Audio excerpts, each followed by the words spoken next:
Kids, welcome back to Kidzee channel. ఈరోజు వీడియోలో మనము జావత్తు ద్విత్వ అక్షరాలు ఇంతకుముందు తెలుగులో ఎలా రాయాలో ఎలా పలకాలో నేర్చుకున్నాం కదా.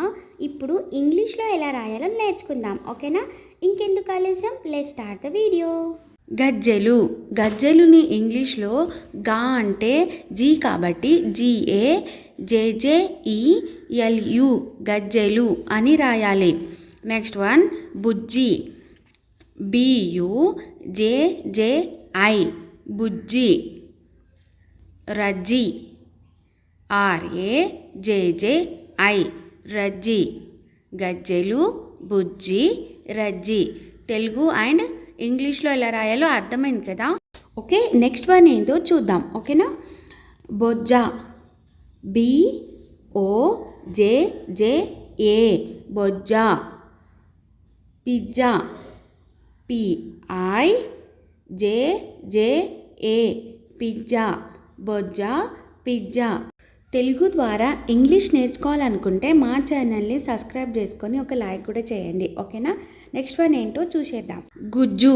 దీన్ని ఇంగ్లీష్లో GUJJU గుజ్జు అని రాయాలి. ఓకేనా? నజ్జు. నజ్జు. NAJJU నజ్జు. గుజ్జు, నజ్జు. వీటిని ఒకసారి నోట్బుక్లో నోట్ చేసుకొని ప్రాక్టీస్ చేయండి. ఖచ్చితంగా మీకు కూడా వస్తాయి. అలాగే తెలుగు ద్వారా ఇంగ్లీష్ నేర్చుకోవాలనుకునే వాళ్ళకి షేర్ కూడా చేయండి. ఓకేనా? నెక్స్ట్ వన్ ఏందో చూసేద్దాం. సజ్జ. SAJJA సజ్జ. నెక్స్ట్ వన్ గజ్జె. గజ్జె. GAJJE గజ్జె. సజ్జ, గజ్జె. నేను ఇంతకుముందు చాలాసార్లు చెప్పాను కదా, ద్విత్వ అక్షరాలు అంటే ఏంటంటే ఒక హల్లుకి అదే హల్లు ఒత్తుగా రాయడాన్ని ద్విత్వ అక్షరాలు అంటారు. అదేవిధంగా ఇంగ్లీష్లో ఒత్తున్న అక్షరాన్ని డబుల్ చేస్తే సరిపోతుంది. Great job kids.